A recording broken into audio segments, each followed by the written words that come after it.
Selamat siang, perkenalkan nama saya Dea Amelia Teresa, biasa dipanggil Dea, dengan NIM akhir 226, kelas E, Fakultas Psikologi.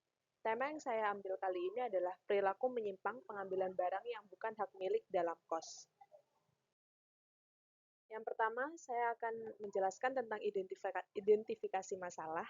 Yang pertama ada kerugian ekonomi, yang kedua gangguan keamanan, yang ketiga ketidaknyamanan bagi penghuni kos, yang keempat kehilangan kepercayaan, yang kelima dampak psikologis, dan yang keenam tindakan kriminal lainnya.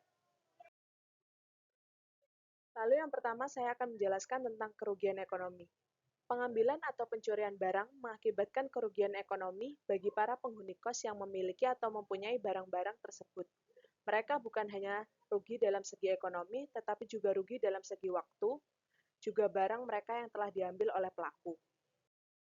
Lalu yang kedua ada gangguan keamanan. Pengambilan atau pencurian barang menciptakan gangguan keamanan bagi para penghuni kos, serta menciptakan suasana yang tidak nyaman dan tidak aman di lingkungan kos. Lalu yang ketiga ada ketidaknyamanan bagi penghuni kos. Penghuni kos yang menjadi saksi atau korban pengambilan atau pencurian barang mungkin akan merasa terintimidasi atau tidak aman, yang dapat mempengaruhi kepuasan pelaku. Lalu yang keempat ada kehilangan kepercayaan. Pengambilan atau pencurian barang dapat merusak citra dan reputasi kos, serta mengurangi kepercayaan para penghuni kos terhadap keamanan tempat kos tersebut. Lalu, ada dampak psikologis. Para penghuni kos yang seringkali menjadi korban atau saksi mata akan adanya pencurian atau pengambilan barang tersebut akan mungkin mengalami stres, kecemasan, atau ketidaknyamanan psikologis lainnya. Lalu yang terakhir, ada tindakan kriminal lainnya. Pengambilan atau pencurian barang dapat menjadi gerbang untuk pelaku untuk melakukan tindakan kriminal lainnya, seperti penjualan barang curian, pemakaian barang curian, pencurian identitas, atau bahkan tindakan kekerasan. Lalu yang kedua yang akan saya bahas adalah alternatif kebijakan. Yang pertama ada peningkatan pengawasan. Meningkatkan pengawasan atau kamera pengawas atau yang biasa disebut CCTV di dalam kos untuk mengurangi kesempatan pelaku melakukan tindakan menyimpang. Lalu yang kedua, ada pemberian sanksi yang tegas.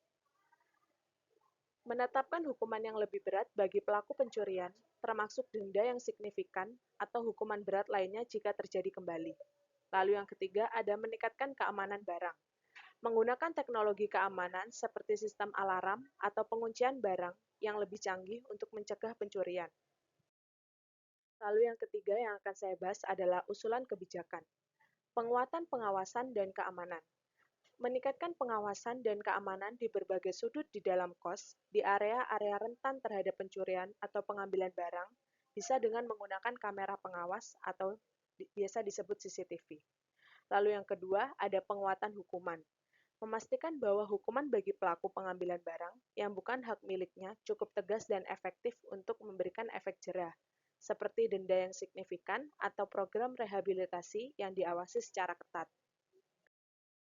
Lalu, yang ketiga yang akan saya bahas adalah rencana tindakan. Yang pertama ada pemantauan atau monitoring dan evaluasi berkala.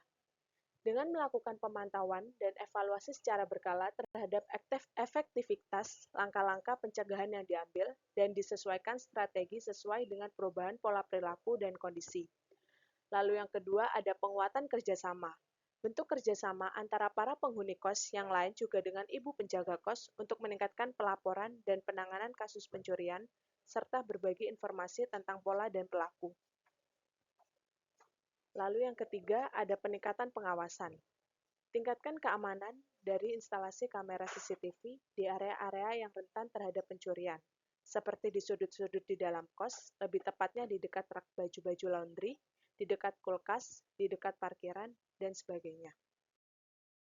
Lalu kesimpulan yang dapat diambil dari kasus ini adalah dengan adanya kasus ini bisa dapat lebih ditingkatkan lagi pengawasan dan bisa lebih tegas lagi dalam menegakkan hukuman atau pemberian sanksi terhadap pelaku. Sekian dari presentasi saya. Jika ada salah kata mohon dimaafkan. Sekian dan terima kasih.